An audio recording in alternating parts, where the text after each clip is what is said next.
Hi guys! Have a nice day! Ngayon, gagawa ko ng gyusa. Ito yung anuhin natin. Ito siya. Nagawa ko na ako. Nakaganyan na ako siya guys. Ayan. So, ako ng 1 kilot kalahati na na giniling. Nilagyan ko siya ng sibuyas at bawang at saka yung sibuyas dahon.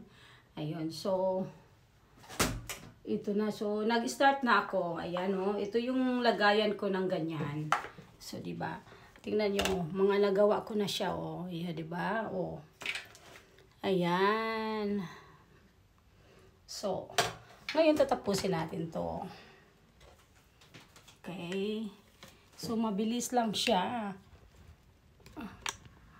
Ayan, para makita nyo guys. Ayan, paano ako magawa. Okay. Ito lang. So, ganyan. Ilalagay ko lang ng ganyan. Ito yung tinatawag na gyusa. Talagang na ko ito. Sarap na sarap ako nito pag kumakain kami sa mga sa Japanese restaurant. Kaya talagang tinatry ko na paano gumawa.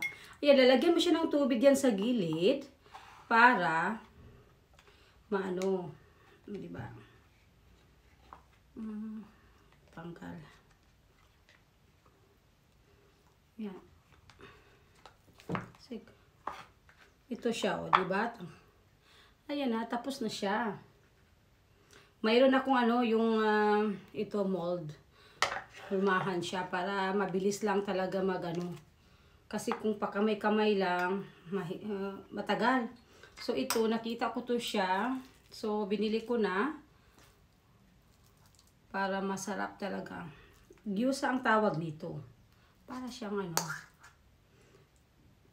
empanada. Ano ba yun? Pero ito yung giniling na baboy at saka baka. Bali, halo. So, sa mabilis lang. Ayan, So, ganyan lang. Diba ang ganda?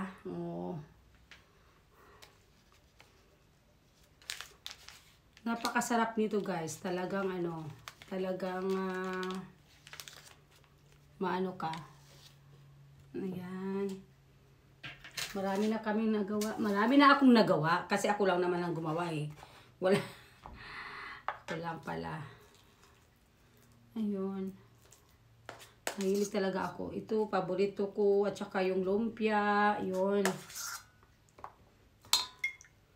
So, ngayon, gagawa tayo kasi magbe-birthday na din ang ating afam. Yan. Ang ganda. Ang ganda pagkagawa, guys. Gyusa. Ang sarap nito. At saka yun. Talagang nasasarapan ako nito. Pag sa talagang kumakain kami sa nag-order ako palagi. Kaya madali lang itong gawin. Kaya subukan nyo din. Super dali lang talaga. Giniling na baboy at baka, bawang, at saka sibuyas dahon, at saka bombay. Yung bawang at saka yung sibuyas, at saka sibuyas dahon, yun lang.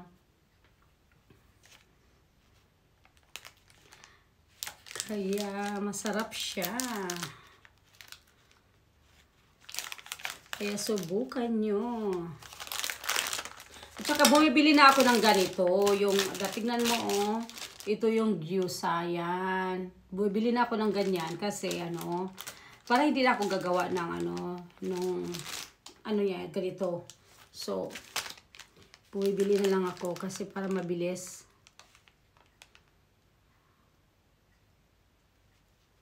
Nagdikit-dikit siya. Kaya mahina.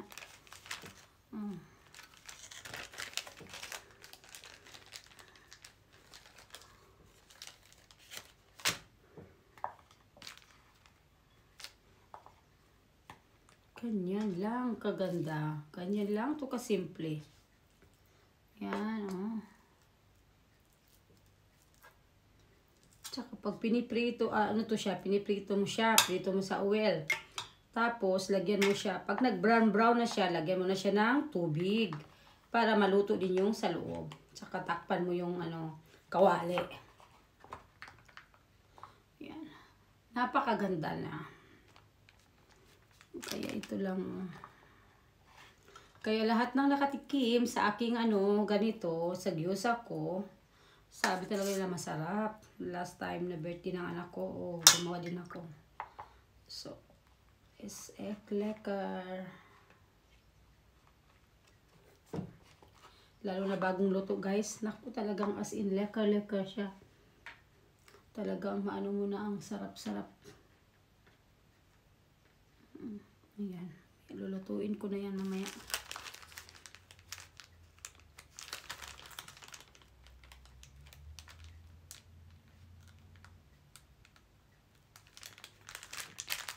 Nagdikit naman to eh.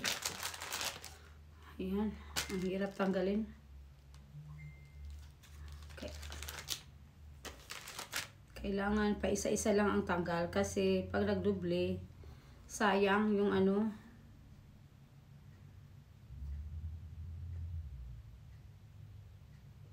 No, dalawa pala sila oh. Akala ko isa lang, yun pala dalawa. Ayan oh.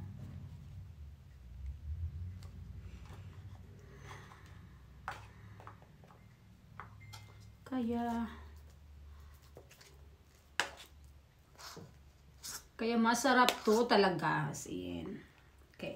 Kaya subukan nyo na. Madali lang. Basta ihalo-halo mo yun ang lahat. Lagyan mo ng ano, yung mga sinabi ko na bawang, sibuyas, dahon, at saka magi, bulyon, konting magi. Yan. Tsaka paminta, puti at saka ano, black at ba yun? Black and white paminta. Yun. Nawala yung ano. Maganda yung may forma. Ayan. Para pag prito, ang ganda tingnan.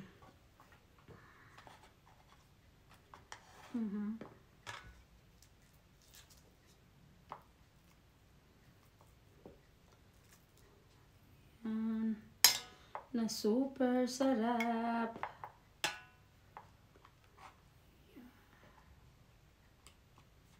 Okay. Oo. Yeah. Malapit na akong matapos nito. Kaya ganito lang talaga ang ating gagawin.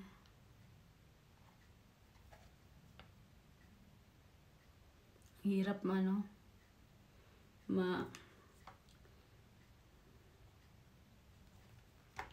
nagdikit-dikit eh. Nasobrahan siya sa ano, sa dikit.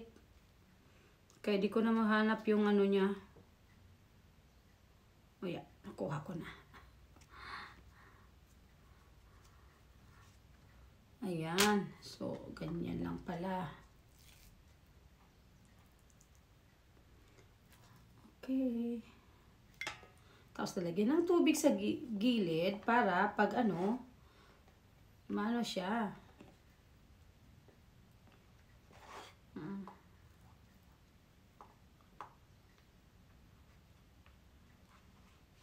Yan. Okay. Tingnan mo. Ganyan bali ang ano niya. Diba? Ang ganda ng forma.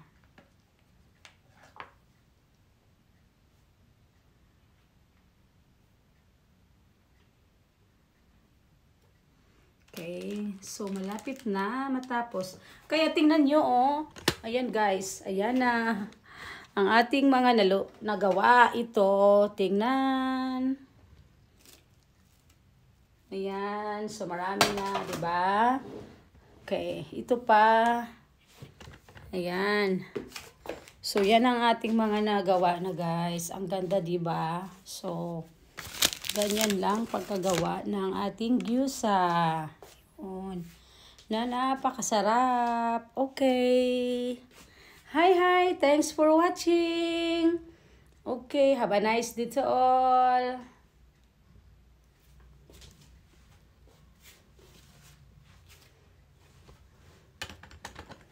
Okay, bye-bye.